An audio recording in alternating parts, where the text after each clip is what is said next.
C'était extrêmement douloureux que d'être physiquement vivant, mais à l'intérieur complètement détruit.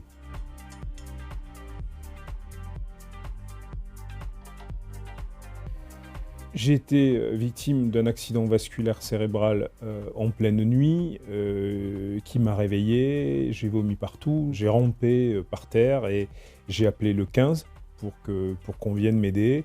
Les pompiers sont arrivés et à la suite de ça, j'ai été transféré à l'hôpital le plus proche de la maison.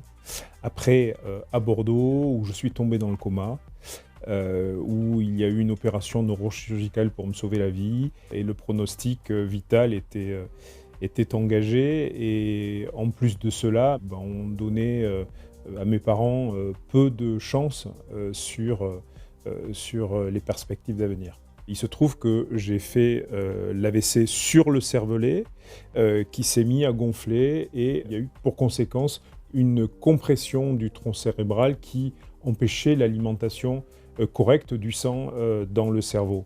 Donc il fallait agir très très vite parce que suivant l'importance de la compression, j'étais à 2 doigts de la mort cérébrale. Après, quand j'ai réouvert les yeux, même si pour mes proches j'étais en vie, donc tout le monde était soulagé, moi j'ai découvert ce qu'était l'accident vasculaire cérébral, ce qu'étaient les conséquences de l'accident vasculaire cérébral. Je ne savais plus ni écrire, ni marcher correctement. Et à ce moment-là, j'ai compris que ma vie était finie, en fait. Et qu'à 43 ans, il fallait que je raye tout ce que j'avais vécu pour envisager la vie d'après. Et il se trouve que pendant ma rééducation, j'ai accepté de marcher pour aider les kinés qui étaient en train de faire une étude. Et je suis parti marcher jusqu'à Saint-Jacques-de-Compostelle. Et pendant ces 1143 kilomètres, j'ai découvert la vie, en fait. À un moment donné, il y avait des Français et il y en a une qui a dit en pleurant « C'était formidable ce qu'on a vécu et maintenant, il faut qu'on retourne dans la vraie vie ». Et en fait, je me suis rendu compte que j'avais plus de vraie vie. J'avais envie d'une vie belle, qui a du sens, et en ne faisant aucune concession sur des valeurs.